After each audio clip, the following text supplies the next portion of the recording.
Hello and welcome to Math with Mr. G. This is your host, Mr. Gillis, and today we'll be discussing volumes of prisms. Okay, we're going to start off with a little bit of vocabulary today, and it says the volume of a three-dimensional figure is a measure of the amount of space that it occupies. Volume is measured in cubic units. Okay. So in other words, inches cubed or centimeters cubed. Okay. Sometimes if you don't have a label, it's units cubed. When I think of volume, I think of how much water does a bottle hold? Right? How much space does water occupy in that bottle? And we're thinking three-dimensional here. Okay? Or how much water could go in a pool? Okay, those would be examples. And the reason that we're in cubic units is because it's three dimensions. So that kind of gets us right into our key idea here. The volume is the area of the base times height. And you're like, well, Mr. Gillis, that's only two dimensions. That's base and height. Well, remember, the area of the base, to find that, in this case, since it's a rectangle, I'd take length times width and then times height. So sometimes some people like to think of it as length times width times height. And that would be for this shape right here, this rectangular prism. Now, if you were dealing with a triangular prism, your formula would be a little bit different because your base is length or is base times height divided by 2 because the area of the base here is a triangle. So it's a little bit different. But again, what I'm trying to show you is that we're multiplying length, width, and height. We're multiplying three dimensions, so that's why we're in cubic units. Okay, so let's try that. Let's see if we can find the volume of this rectangular prism here. Something that looks maybe like a cereal box, for example. Okay, obviously we have yards here, so that would be the world's biggest cereal box, but maybe if it were a different unit. Find the volume of the prism. Okay, volume equals the area of the base. Well, my base area would be 6 times 8. So 6 times 8. And then times my height. And my height is 15 yards. Okay, so 6 times 8 is 48. And then 48 times 15 would give you 720. And then my label would be cubic yards. So yards cubed. Okay, I'm just multiplying those three things. And again, when I'm finding volume, that would be like how much water does this hold? 720 cubic yards of water, right? Another example that you might have to do is in the construction business is when you find how much concrete you need to pour.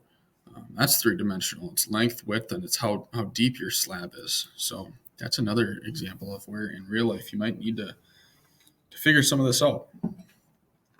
In the second example now, instead of having a rectangular prism, we have a triangular prism. So remember the area of our base for this one. So let's just write over our volume formula, base times height. Well, base is 5.5 times height, which is 2, and then divided by 2, because it's a triangle. Okay, and then I multiply that by my height of 4 inches. Okay. Well, if you multiply this by 2 and then divide it by 2, those would cancel each other out. So essentially, I have 5.5 times 4. Well, 5 times 4 would be 20. And then half of 4 is 2. So 20 plus 2 would give me 22 cubic inches. All right. Why don't you pause the video now and try 2 on your own that are similar to those 2.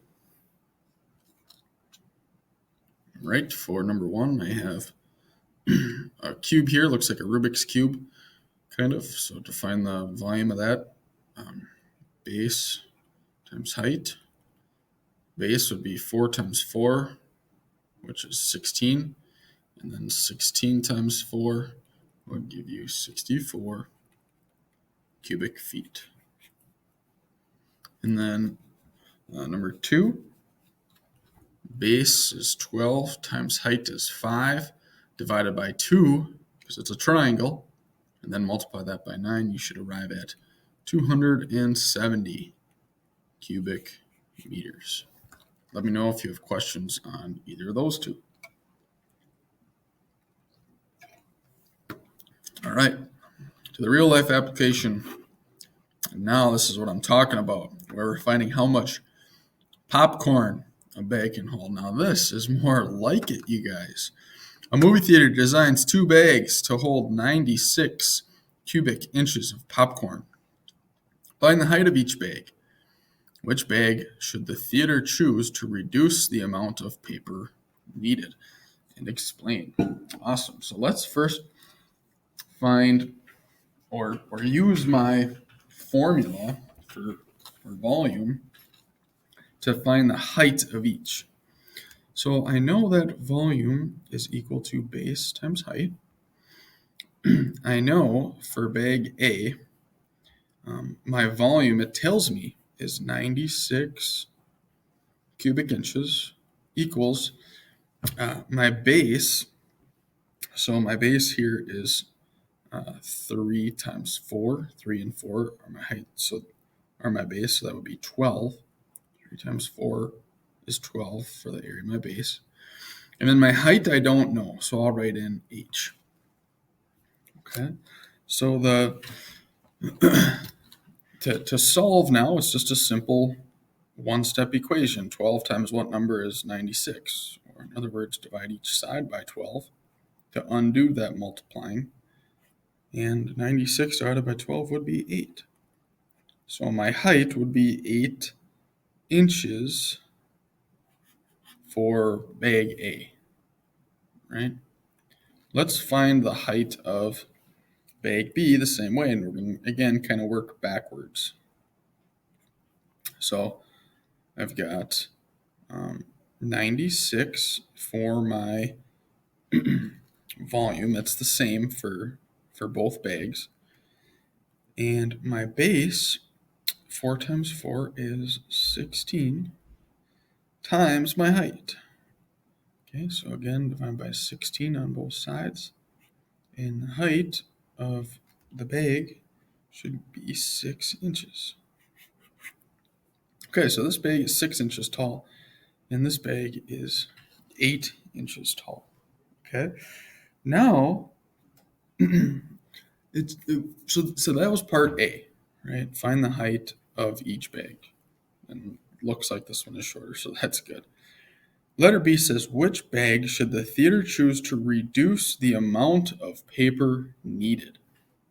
Okay, so for letter B, how can we figure out how much paper we're going to need for this? Well, this goes back a couple sections, and we're not concerned with volume now, how much it can hold. We're concerned with how much paper it would take to cover the outside of the shape. So essentially, this is a surface area problem.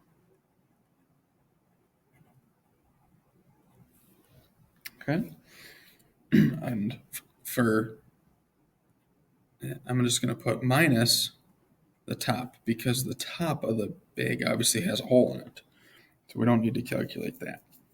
Okay, so remember, to find surface area now, I need to find the area of each one of these faces. So for this front face, it would be 4 times 8. Okay, so for bag A, it'd be 4 times 8, which would be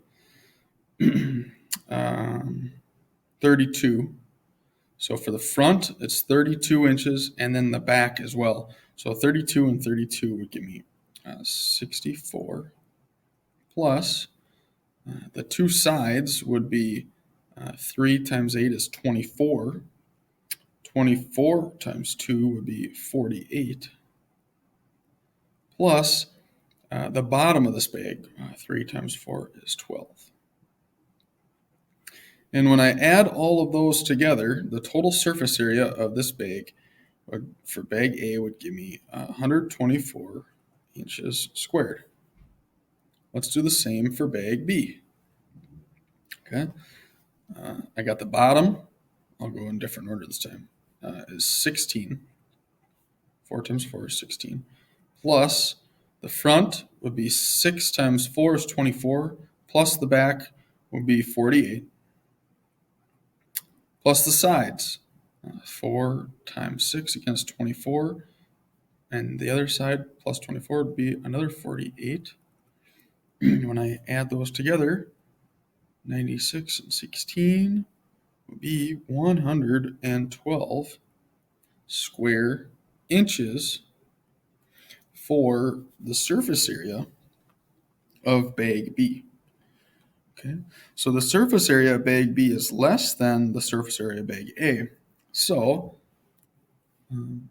the theater should choose bag B because it's using less paper. Let's write that down. B is the correct answer because it's using less paper for the same amount of space. Right? They both hold 96 cubic inches. So they both hold the same amount of popcorn. But bag B uses less paper, so it's probably a little bit more environmentally friendly and more cost effective. It'll probably be cheaper to use less paper. Okay, so a really great example of a packaging engineer's what they could see in an everyday life type of problem right there. All right, you're going to end with number 3 here for the on your own. Very similar to the one we just did. Now you're just comparing bag C here. Go ahead and pause the video to try it out. All right, so it says you design bag C that it has a volume of 96. So the volume is the same. It holds the same amount of popcorn. Should the theater in example 3 choose your bag? So should they choose bag C here? And if you were to go ahead, well, the volume's the same, so it holds the same amount. Now, if you were to find the surface area of this one, you would arrive at 107.2 inches squared if you did that correctly. And that's less than both A and B in the previous example. So, yes, the theater should use this one. They're using less paper. It'll be cheaper to make, and it's holding the same amount. All right, that does it for volumes of Prisms and 14.4. Please let me know if I can help you in any additional way. I will see you guys next time.